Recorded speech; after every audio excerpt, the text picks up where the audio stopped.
Solan to अनराइवल टांग sect के इस एपिसोड की स्टार्टिंग में हम देखते हैं कि वांग्क्यूर काफी खतरनाक तरीके से अपने ऑरे को रिलीज कर रही होती है, जबकि इस तरफ ये फ्लावर जो होती है ये वांग्क्यूर की पावर को देख के काफी हैरान होती है और ये कहती है कि आखिर तुम्हें अचानक से ये पावर कहाँ से मिल गई। जबकि इस तरफ वांग्क्यूर काफी ज्यादा गुस्से में होती है और ये इसे धमकाते हुए कहती है कि चलो अब मुझे बताओ कि तुमने इसे क्या दिया है, और अगर इसे कुछ भी होता है या फिर ये मरता है तो ध्यान रखना कि मैं तब तक नहीं रुकूंगी जब तक कि मैं तुम्हें नहीं मार देती हूँ। और इतना कह के वांग्क्यूर अपनी पावर को इस फ्लावर के ऊपर रिलीज करने लगती है तो ये फ्लावर काफी घबरा जाती है और ये कहती है कि शांत हो जाओ, मैंने इसे कुछ भी जहरीला नहीं दिया है। और जैसे ही वांग्क्यूर सुनती है कि इसने कोई भी जहरीली चीज युहा को नहीं दी है तो ये शांत हो जाती है। जबकि इस तरफ ये फ्लावर भी राहत की सांस लेते हुए कहती है कि हाँ, मैंने इस तरीके की बात इस तरीके से इसलिए कही थी क्योंकि इस रूल को उस बंदे के द्वारा सेट किया गया था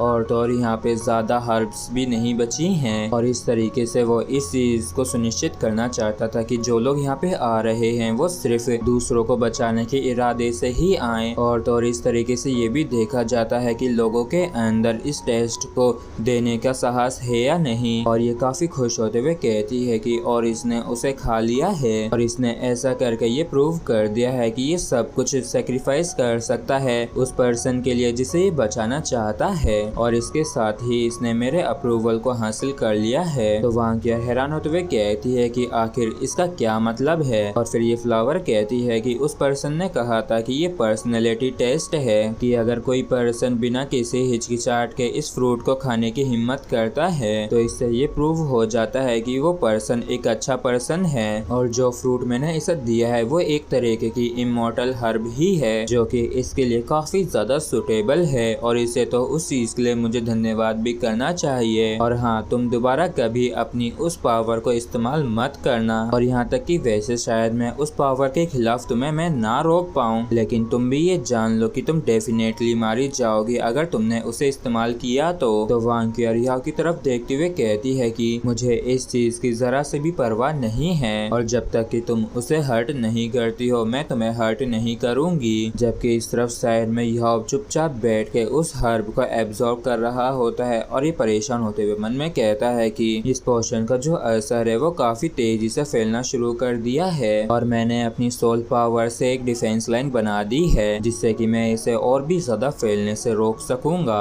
लेकिन जैसे ही ये पोशन वहां तक पहुंचता है यह की जो डिफेंस लाइन होती है सोल पावर की वो इससे भिड़ के चकनाचूर हो जाती है और इस चीज को देख के यह काफी हैरान होता है और कहता है कि आखिर ये काम क्यों नहीं कर रही है। और तो इसने मेरी नसों में खून के साथ फैलना शुरू कर दिया है। जिसके बाद हमें करीब एक आध घंटे बाद का सीन दिखाया जाता है जहाँ पे यह इस पोशन को रोकने की काफी मशक्कत कर रहा होता है और ये परेशान होते हुए मन में कहता है कि मैं करीब करीब अपनी लिमिट्स तक पहुँच गया हूँ और अगर मैंने अपनी खून की नसों को बंद किया तो इसका मतलब ये होगा कि मैं अपने दिल को धड़कने से रोक रहा हूँ और अगर मैं इस पोशन से भी नहीं मरता हूँ तो मैं निश्चित रूप से ऑक्सीजन की कमी की वजह से जरूर मारा जाऊंगा। और बिल्कुल भी समझ में नहीं आ रहा है कि ये पोशन किस तरीके का है और आखिर क्यों इसे रोकना इतना ज्यादा मुश्किल है और ऐसा लग रहा है कि अब मैं इसे और ज्यादा रोक नहीं सकता हूँ। और यह देखता है कि ये पोशन काफी तेजी से यह के ब्रेन को लपेटे में ले रहा है तो ये काफी हैरान होते हुए चिल्लाते हुए कहता है कि नहीं, क्या इस पोशन को स्पेशली मेरे ब्रेन और स्पिरिचुअल आइज को टारगेट करके उन्हें डैमेज करने के लिए डिजाइन किया गया है और आखिर इस पॉइजन से अच्छा क्यों महसूस हो रहा है। और तो मेरी आइज और मेरे ब्रेन को काफी ज्यादा कंफर्टेबल लग रहा है जैसा कि पहले कभी नहीं लगा था और अब मुझे लगने लगा है कि क्या ये सच में कोई पॉइजनस पोशन है जो कि मेरे लिए काफी घातक है। और काफी देर तक ऐसे ही चुपचाप बैठे रहने के बाद युहा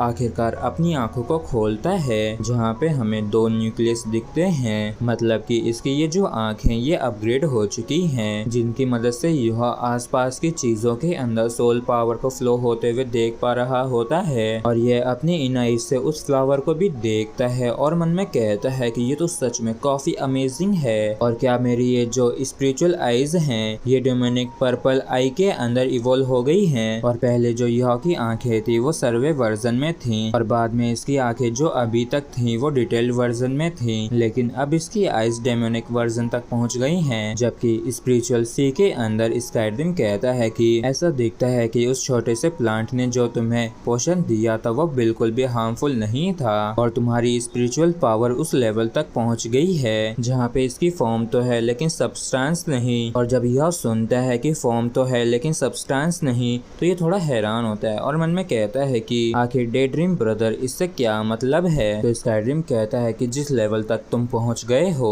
उसे इमेटेरियल एम्बॉडीड स्पिरिचुअल लेवल के नाम से भी जाना जाता है और करीब करीब 99% स्पिरिचुअल कल्टिवेटर्स हैं वो सभी ही इसी लेवल पे अटक जाते हैं और इसके आगे प्रोग्रेस नहीं कर पाते हैं। और पहले मैंने सोचा था कि तुम्हें इस लेवल तक पहुंचने में कम से कम 10 साल लगेंगे, लेकिन मैंने बिल्कुल भी एक्सपेक्ट नहीं किया था कि सिर्फ एक पोशन को ही खाने के बाद तुम तुरंत ही इसे अचीव कर लोगे और इसका जो अगला रियलम है उसे तुम्हें ब्रेक थ्रू करना ही होगा जिसे स्पिरिचुअल मैनिफेस्टेशन के रियलम के रूप में भी जाना जाता है। और अगर तुम इस रियलम तक पहुंच जाते हो तो इस दुनिया के अंदर कोई भी ऐसा नहीं होगा जो कि तुम्हारे मुकाबले का होगा। और इस चीज को सुन के युवा काफी खुश होते हुए मन में कहता है कि ये तो सच में काफी अमेजिंग है और मैं सच में इसका काफी ज्यादा शुक्रगुजार हूँ। जबकि इस तरफ वांकियर युवा को देख के हैरान होते हुए कहते हैं कि युवा आखिर तुम्हारी आंखों को क्या हो गया। और जब युवा अपनी आंखों के बारे में सुनता है तो ये चौंक जाता है और जब ये शीशे के अंदर अपनी आंख को देखता है तो ये तुरंत ही उसे रख देता है और हंसते हुए कहता है कि ये तो ट्विन मार्शल सोल है, लगता है कि मेरी जो सेकंड मार्शल सोल है वो अवेक होने वाली है। और यह मन में कहता है कि क्या मुझे इस चीज से खुश होना चाहिए। और यह को इस तरीके से देख के वांकियर इससे पूछती है कि क्या तुम ठीक हो। और ये फ्लावर कहती है कि हे तुम्हें तो अभी काफी खुश होना चाहिए था ना। जबकि इस तरफ यह काफी उदास होते हुए पास्ट की चीजों को याद करते हुए कहता है कि और अगर ऐसा होता है तो ड्यूक का जो